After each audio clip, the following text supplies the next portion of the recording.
Congratulation Tanvir ইসলাম, যিনি এক গত ম্যাচেই ওয়ানডেতে অভিষেক হয়েছিল, তার আজকে দ্বিতীয় ম্যাচেই এসে তিনি 39 রান দিয়ে 5 উইকেট নিয়ে নিলেন। শেষ পর্যন্ত বাংলাদেশ শ্রীলঙ্কাকে 17 রানে হারিয়ে 3 ম্যাচ সিরিজের 1-1 ব্যবধানে সমতা আনলো। এই তানভীর ইসলাম আজকে শ্রীলঙ্কার ইনিংসে বল করার সময় প্রথম 2 ওভারে 22 রান দিয়েছিল এবং পরবর্তী 8 ওভারে মাত্র 17 রান দিয়ে তিনি 5 উইকেট নিয়ে নিল, যেটা সিংহের দেশে বাঘের গর্জন হিসেবে শ্রীলঙ্কার দর্শকরা দেখে নিল।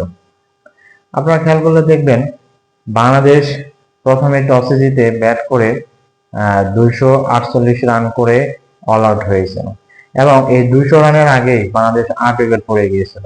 সেখান থেকে তানজিম হাসান সাকিব লাস্টের 2 উইকেট লাস্টের 2 পেস বোলারদের সাথে নিয়ে তিনি বাংলাদেশকে 248 রানে পৌঁছে দেন এবং বাংলাদেশকে একটা ফাইটিং স্কোর এনে দেন।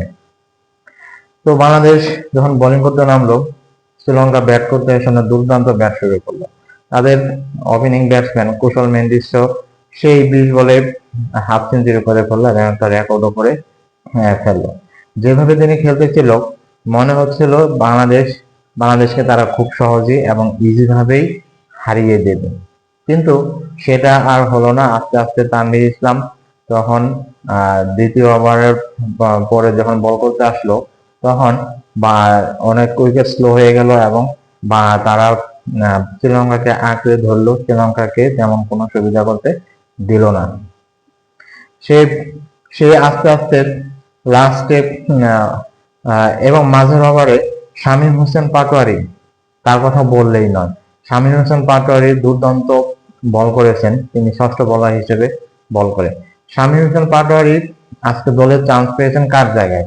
লিটন কুমার দাসের জায়গায়, যিনি লিটন কুমার দাস গত 6 ম্যাচে মাত্র 14 রান করেছিল। সেই শামীম হোসেন পাটোয়ারি ব্যাট করতে এসে তিনি 23 বলে 22 রান করে গেল এবং ভালো স্ট্রাইক রেটও ছিল, কিন্তু বোলিং করতে এসে তিনি দুর্দান্ত বোলিং করলেন এবং সেখান থেকে উইকেটও নিয়ে নিলেন।